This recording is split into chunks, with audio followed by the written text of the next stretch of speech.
This is Sport and Society 2011. Sports is always about winning and losing. It's about glory and money. But there's one thing to sports that is always ignored, the peace-building part. Most of the countries are dropping their guns and picking up the balls. That's what we'll be discussing today. I'm your host, Michelle Katami. To join me in the discussion is a journalist from Pakistan, is Rahman, and there is Flora from Tanzania, and a sports journalist from Ghana, Emmanuel Amo. First, let's have a look at what other countries are doing in using sports to enhance peace.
Sit down and talk. It was bad. Bad, yeah. This way is good. A white man, and he had 3 friends.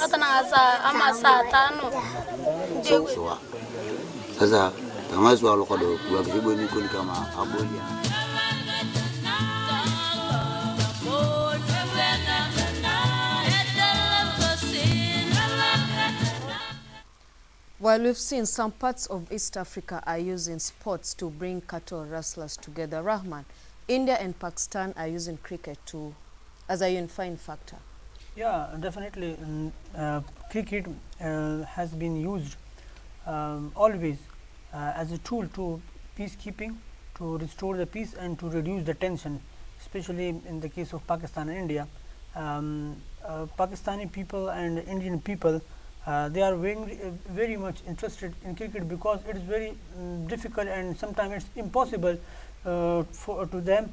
They cannot get together, they cannot sit together, but it is only the cricket in which they can get together, they can bring together, they can sit together and they can discuss everything.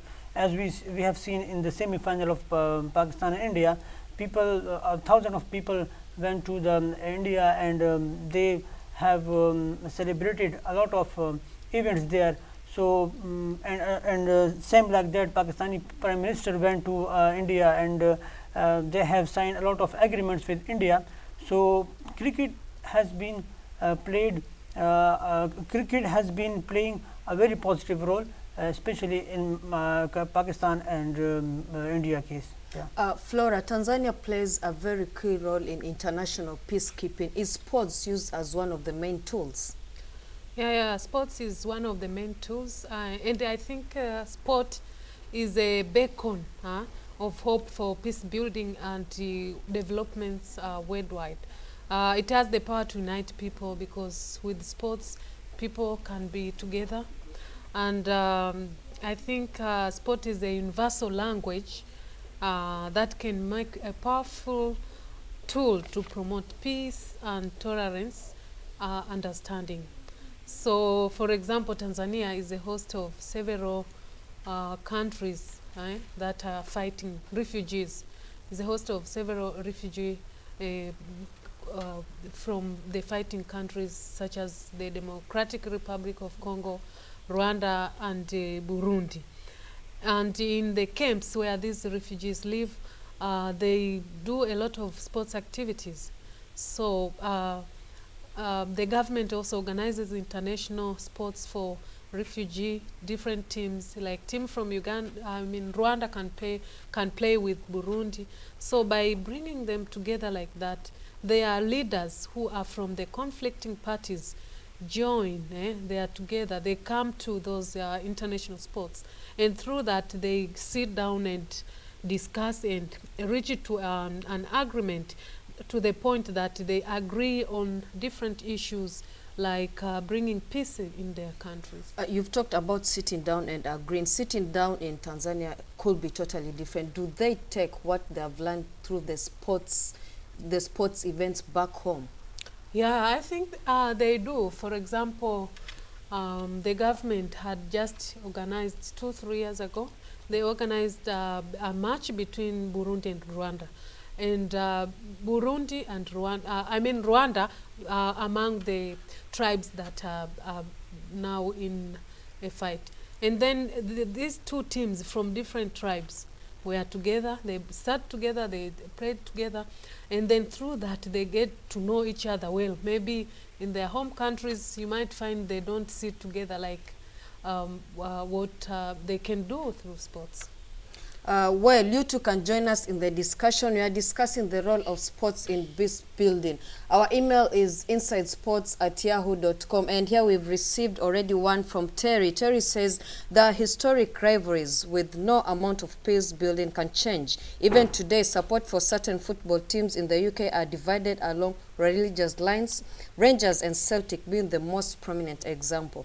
Trouble still occurs at these matches between supporters and authorities cannot control or diffuse it. Kwame, sports can also play a dividing factor. And I'm happy you talked about the English incidents that happened in England. And the first incident of sports hooliganism was recorded in England, in Britain.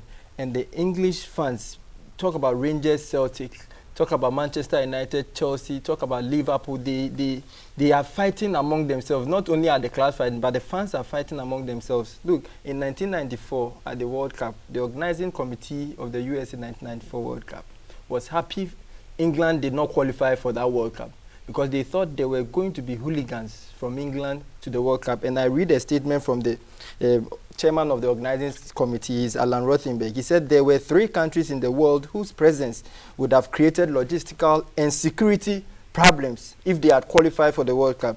So we were very pleased they won't be coming. Iraq, Iran, and England. So many people talk about the fact that sports is a unifying factor. It's just a mere propaganda just to hide under the fact that sports creates a lot of violence. And already the world records a high incidence of violence in sports than any other activity.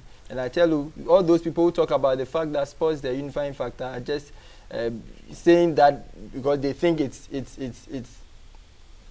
true, but superficially it is.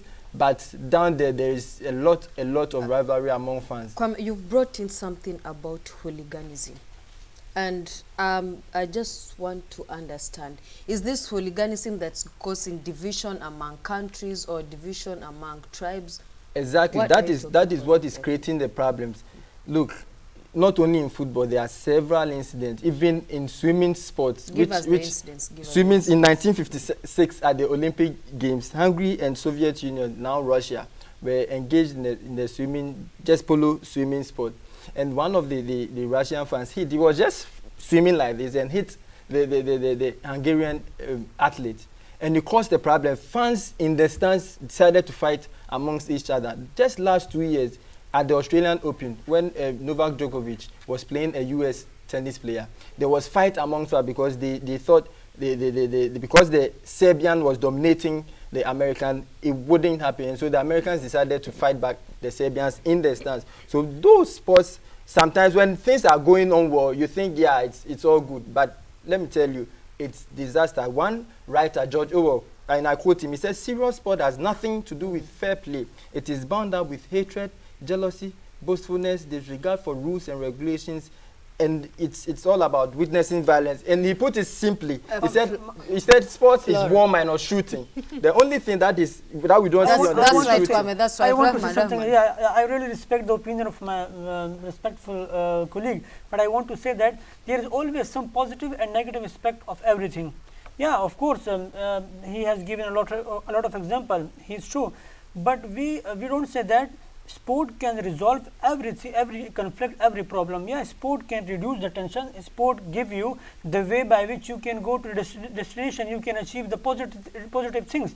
He is But right. unfortunately, it is dividing more than uniting. That is what's happening now. Look, but it happens. now it had happened in some specific thing in some particular no, cases. which sports has no Generally- referees? Which generally sports has sports- no yeah. umpires? Every sport has rules and regulations because they think that if it is allowed to be played, there will be conflict. You Look, ca- in you- South Africa you at the World cannot Cup, apply FIFA was your trying to opinion generally. introduce a football game without referees, and it ended in disaster. People were fighting, even when the ball This crosses can the be- touchline. this it can Flora, ended Flora. ended in fights.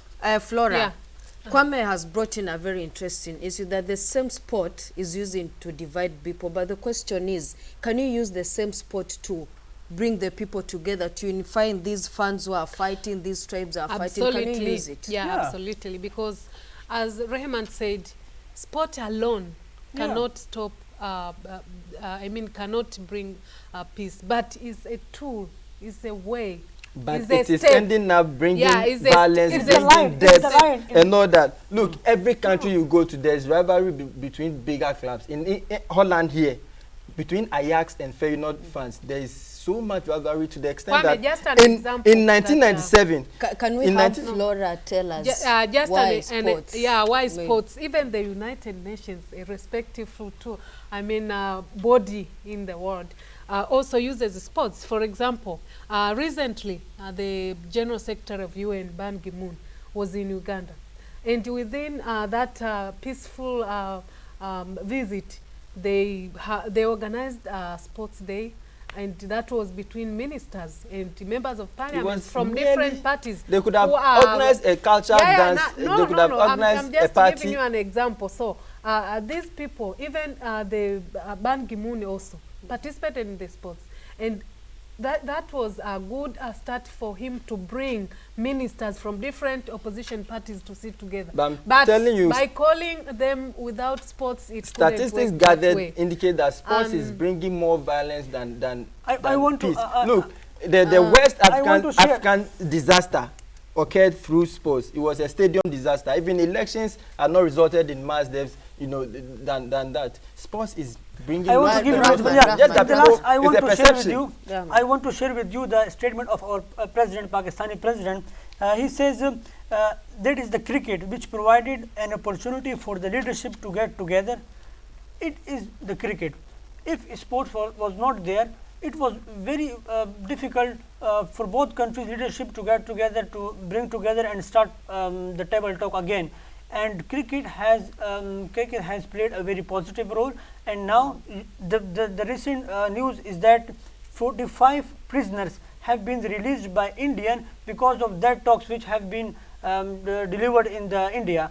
So sports, not only sports, not only cricket, every sports have played a very positive role. It is your personal opinion. No, it's not. Lady- It's superficial. Gentlemen Look, and lady, gentlemen and lady, I'm we afraid respect it's your I have to superficial. sum It's up. superficial. Look, Ladies look, and one gentlemen, scholar I'm said afraid- sports is necessary for national psyche. It's just Kwame, for national psyche. I really respect but your when it opinion, comes to but national you can survival, impose your look, sports opinion. doesn't You can- play any you part can at impose all. your Lady and opinion, gentlemen, I'm we really afraid respect your I have to opinion. wrap this up.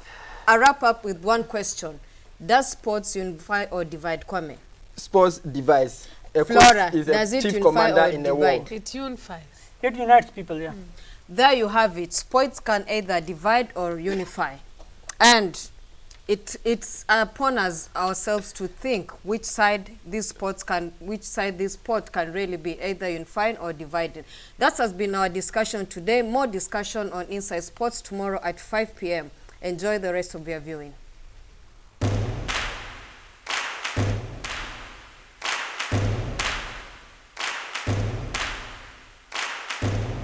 This is Sport and Society 2011.